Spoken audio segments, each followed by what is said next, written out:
Well, good afternoon and welcome to the South African Reserve Bank. Thank you very much for coming out this afternoon. I didn't expect so many of you given the time of the year, but appreciate it very much that you could honor our invitation.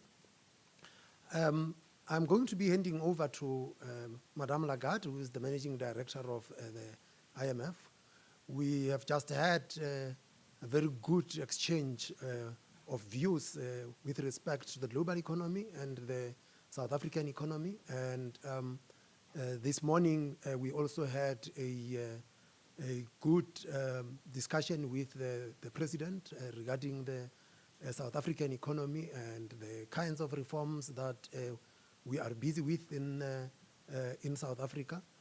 And without further ado, I'm going to hand over to Madame Lagarde to make a few comments. And then after that, we will take a few questions. And as usual, just identify yourself and the media house that you represent. Madame Lagarde. Thank you so much, Governor Hanyako. Almost. We call each other by our first name, so it's a bit of an exercise to actually pronounce properly your last name. Done well. So, my friend Liseche, thank you very much for having us in your central bank. I was only too pleased to be visiting yet again South Africa. This is my second visit as Managing Director of the IMF, and it's long overdue, frankly, because I try to visit each and every G20 country at least every other year, and I hadn't been back in South Africa in 5 years. So when President Ramaphosa invited me to come and visit South Africa, last time we met, I said, absolutely, this is the right time for me to come, and I thank you for being here at that close to the holiday season and the spot sometimes of for some of you your holiday full stop. We had excellent discussions this morning with President Ramaphosa about the state of the South African economy, both from a fiscal, from a monetary, and from a structural point of view. I have to say, and I have to confess, that I have been always, ever since I have met him, enthused with his focus on governance, his focus on unleashing the potential of South African growth. And we see it as perfectly suited given the challenges ahead, notably the unemployment of youth in South Africa, the need to increase growth and to actually unleash the potential that youth has in this beautiful country of yours. And I'm absolutely confident that President Ramaphosa has his eyes on the right objectives and is very, very focused on what he wants to deliver for the country together with his team.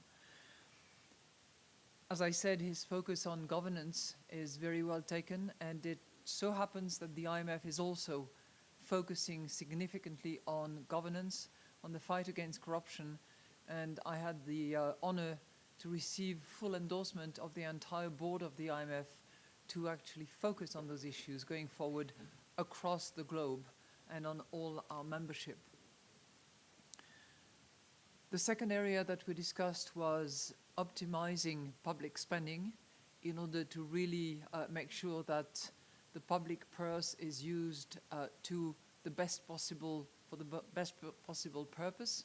And that is certainly an area where we can provide technical assistance, where we can provide support, where we can provide the comparing of the best practices or the good practices around the world in order for the authorities to conduct that task, which is tedious, difficult, and for which it is critically important to have institutions that are strong, that have the bench, the depth, and the determination to actually conduct that exercise, eliminating leakages, removing exemptions when there are too many of them, and making sure that public money is actually properly collected and properly spent, and that there is accountability in the process.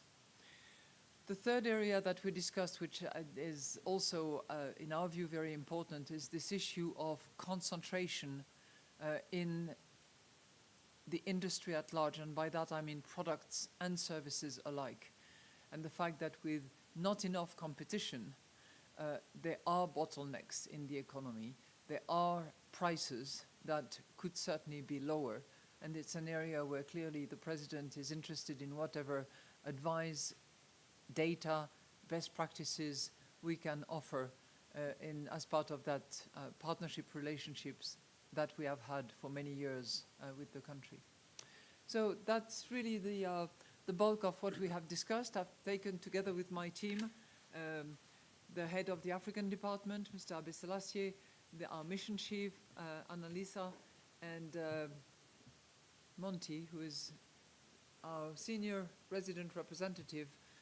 We have discussed those issues as well with some of the economic ministers, those who were in town, namely Minister Patel and Minister Davis, for their respective domain. With that, I'm happy to take your instructions and maybe your questions. Right, we are now open for questions. Please identify yourself and the media house that you represent. Right at the back. Hi, Mr. God, Bonga Dulane from EWN. You just mentioned an interesting point right here regarding public institutions, the importance of them. And you come to a country right now where there's state capture, there's a commission looking into that, what has been happening. So what's your confidence in South Africa in spending public money, facing these challenges, and also taking into consideration the challenges facing state-owned enterprises and the commission looking into them, especially when it comes to corruption? Thank you. Well, I can only say, based on the experience that we have from other countries, that attacking head-on these issues of corruption and doing it in a transparent and accountable way is only going to improve the state of the economy. There's a lot of work to be done. I'm really very positive about the proposal, and I saw that it is certainly the President's endeavor to get to the bottom of it and to support this project of removing this state capture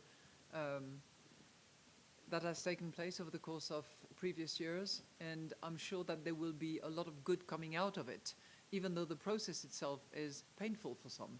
But for the population of South Africa, it's very much needed.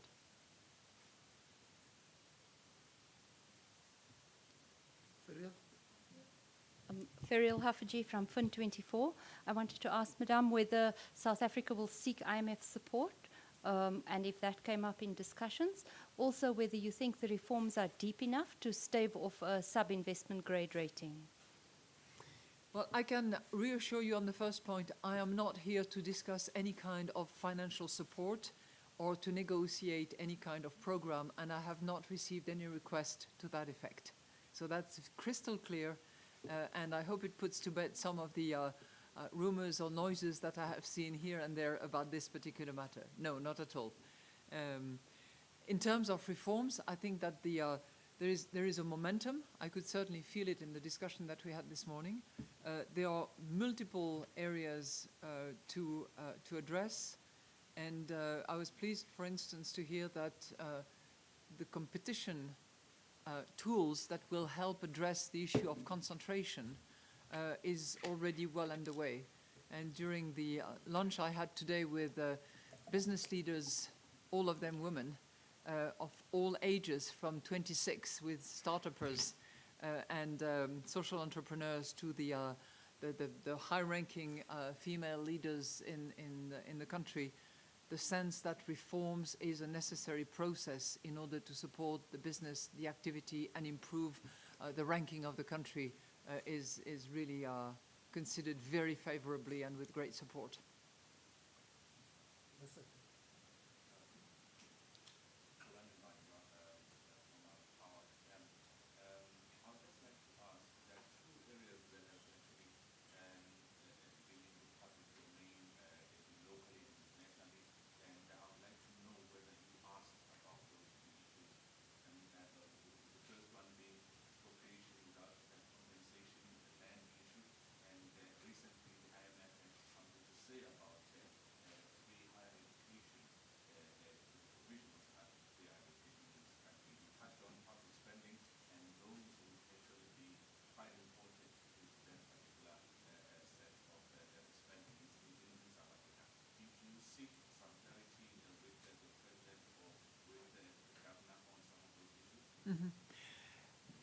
You know, I had a chance to meet President Ramaphosa on a few occasions before this meeting, and the last time we met, we discussed extensively the land expropriation without compensation, as he had described it to me. And I understand and he explained to me in very clear details the symbolic value associated with that project, the constitutional basis that is necessary and that has served the country well in the past, present, and hopefully future. And you know, we have a few ideas as to how to make that principle effective, practical, reasonably well accepted, despite the you know, the difficulty of those who eventually will have to relinquish some of their current title to assets, so to speak. So we appreciate that, and we appreciate the sort of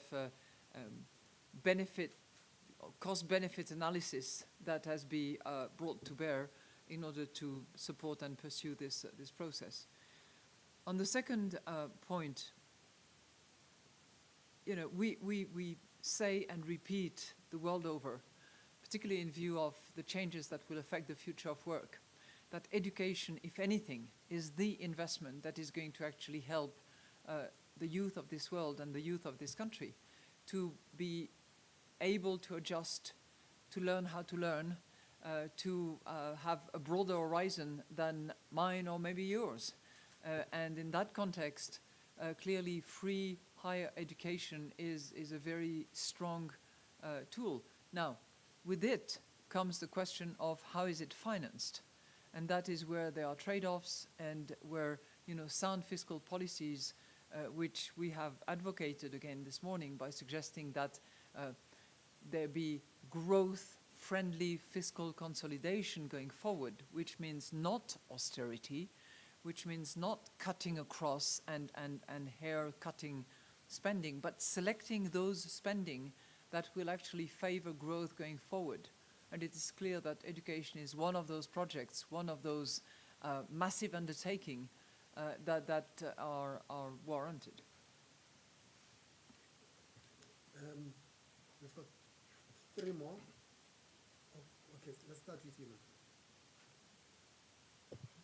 Madame Lagarde, it's Pranesh Naidu from Bloomberg News.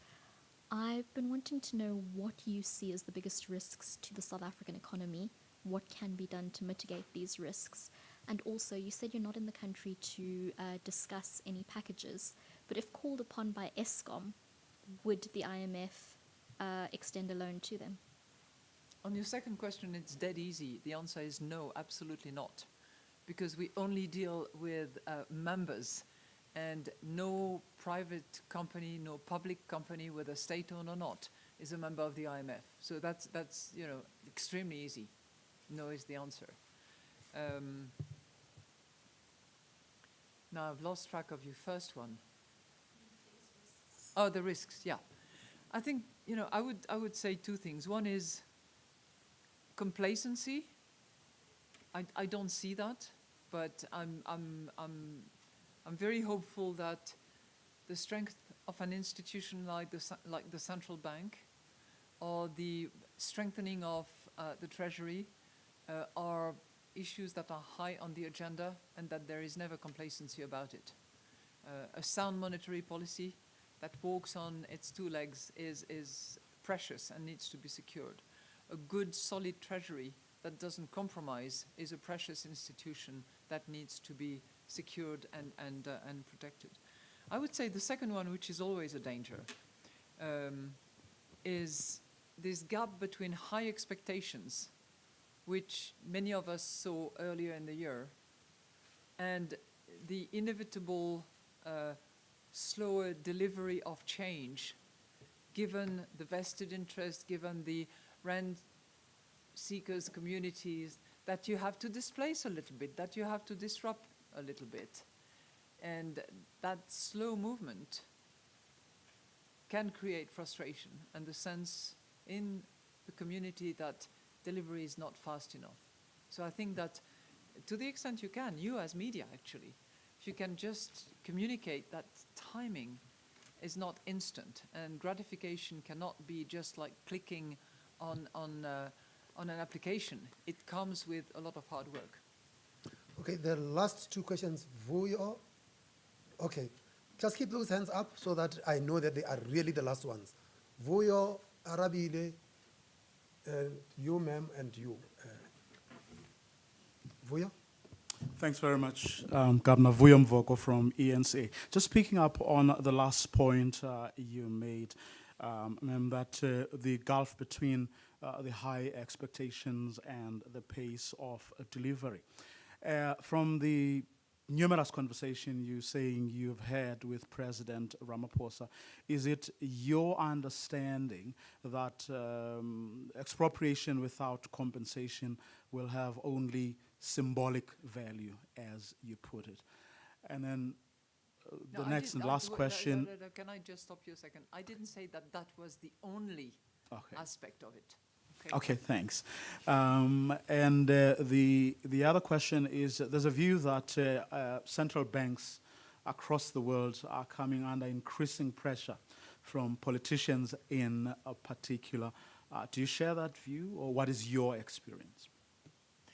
Well, what we're witnessing in many corners of the world is effectively that central banks and central bankers in particular are sometimes under undue criticism in various places. I'm delighted that this is not the case in South Africa, and that my friend Lesetche, Governor Kaniago, is not under such pressure, and I think it gives him the independence and the credit to actually be able to sustain a monetary policy that has kept the country and the economy in good stead. Arabile. Madam Lagarde and Governor Kganyago, Arabile Komete from the SABC. Madam Lagarde, I want to ask you whether it is still far off and your tenure is still for another 3 years, but with the change in sort of the economic sort of aspects and the environment that is as it currently stands with China, as we want to call it, as an emerging nation, would you be willing at the end of your term to give off, if I could call it that, your reign to an emerging nation, if that, perhaps to more help the emerging nations feel like they're actually part of the process? Okay, 2 points on that one. I'm not sure that I'm prepared to give my rent to anybody, from emerging or otherwise for that matter, actually. And second, I really do my best together with all staff to actually serve the entire international community, whether they are advanced, whether they are emerging, whether they're low-income economies. And that's my allegiance to stability, prosperity, irrespective of size and degree of development of the membership. And by the way, if I was to make a mistake on that front, somebody here would stand to correct me, because he's my boss as head of the IMFC, for those of you who don't know. Madam Lagarde, Fifi Peters from CNBC Africa. In your conversations with the President and the ministers from the economic clusters, what was said about increasing the level of private sector investment? Because right now it's going in the opposite direction that is needed to grow this economy.